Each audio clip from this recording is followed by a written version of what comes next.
जो लोग भक्ति करते हैं उन्हें सभी बुराइयों का त्याग कर देना चाहिए। सच्चा भक्त कभी भी किसी लोभ में नहीं फंसता। 4 वर्ष पहले दो संत एक साथ रहते थे। एक संत दिन भर भक्ति करता था, दूसरा संत रोज शाम को भगवान को भोग लगाकर खाना खाता था। एक दिन दोनों संतों के बीच झगड़ा हो गया, क्योंकि दोनों खुद को श्रेष्ठ बता रहे थे। भक्ति करते समय मन शांत चाहिए और सभी तरह बुरे विचारों से बचना चाहिए। जो लोग इस बात का ध्यान रखते हैं उन्हें भगवान की कृपा मिलती है। इस संबंध में एक लोक कथा प्रचलित है। कथा के अनुसार पुराने समय में दो संत एक साथ रहते थे।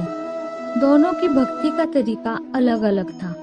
एक संत दिन भर तपस्या और मंत्र जाप करते रहता था, जबकि दूसरा संत रोज सुबह शाम पहले भगवान को भोग लगाता और फिर खुद भोजन करता था। एक दिन दोनों के बीच झगड़ा होने लगा कि बड़ा संत कौन है। इस दौरान वहां नारद मुनि पहुंच गए। नारद ने दोनों संतों से पूछा कि किस बात के लिए लड़ाई कर रहे हैं। संतों ने बताया कि हम ये तय नहीं कर पा रहे हैं कि दोनों में बड़ा संत कौन है। नारद ने कहा कि ये तो छोटी सी बात है, इसका फैसला मैं कर दूंगा। अगले दिन नारद मुनि ने मंदिर में दोनों संतों के जगह के पास हीरे की एक एक अंगूठी रख दी। पहले तप करने वाला संत वहां पहुंचा। उसने एक अंगूठी देखी और चुपचाप उसने अपने आसन के नीचे छिपाकर मंत्र जाप करने लगा। कुछ देर में दूसरा संत भगवान को भोग लगाने पहुंचा। उसने भी हीरे की अंगूठी देखी, लेकिन उसने अंगूठी की ओर ध्यान नहीं दिया। भगवान को भोग लगाया और खाना खाने लगा।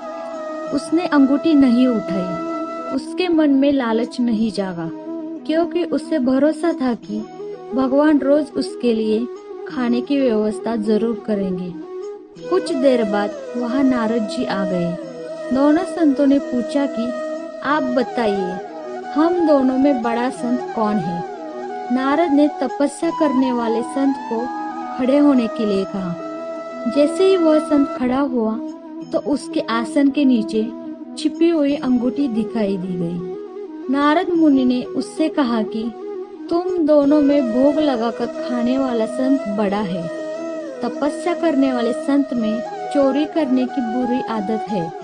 उसने भक्ति के समय में भी चोरी करने का संकोच नहीं किया, जबकि भोग लगाने वाले संत अंगूठी की ओर ध्यान तक नहीं दिया।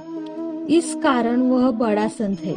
इस प्रसंग की सीख यही है कि भक्ति तभी सफल होती है जब भक्त के मन में बुरे विचार न हो, भक्त बुरे काम न करता हो। जिस भक्त के विचार पवित्र है और जो बुरे कामों से दूर रहता है, सिर्फ उसे ही भगवान की कृपा मिलती है।